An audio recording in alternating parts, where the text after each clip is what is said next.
শ্মশান থেকে বিভিন্ন সময় এই হাড় এবং মাথার খুলিগুলো সংগ্রহ করা হয়। ভূপতির জন্মের কথা শোনেন সর্বজন, কুম্ভ করে রাখে মাটি করিয়া যত,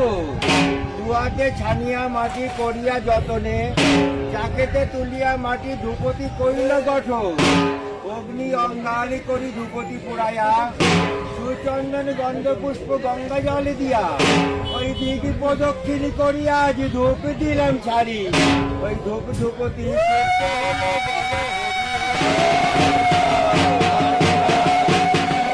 গুরু বাঞ্ছা সিদ্ধি কল্পতরু ভক্ত জোনার প্রতি কর দয়া, যাহার চরণ বন্ধি তাহার সেবক নন্দীর উদ্দেশ্য বন্ধুব মহামায়া, বহু ভাগ্যের ফলে সৌভাগ্যের উপদেশ, মহামন্ত্র দিয়া গুরু কইলেন উপদেশ, আজ্ঞা করেন প্রভুর হরিপদে পদে, তোমার চরণ পাদপদ্ম থাকিলে জমের নাইক ভয়, ওই আজ সহস্র কোটি প্রণাম জানাই শ্রী গুরুর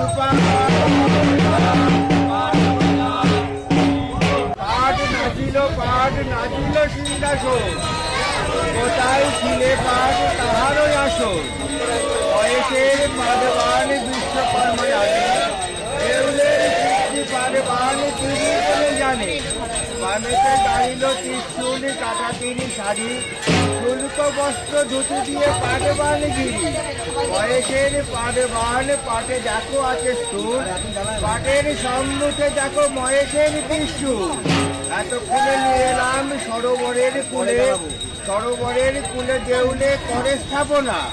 চারিদিকে জয় জোপার বাদ্যের বাজনা, উত্তম দেখিয়া ঘাট পাটের করাই স্নান, শিব পূজা করিব আমরা মহেশের করি ধ্যান,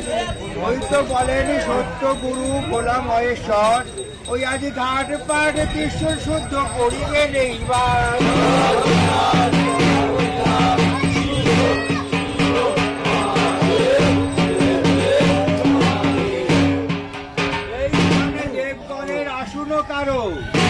বোমাইতে করেছিলাম স্থানেরও মার্জ, গঙ্গা জল পুনরায় করি সক্ষণ, ওই সূর্য হলে ধূপনি ও যত দেবীগণ,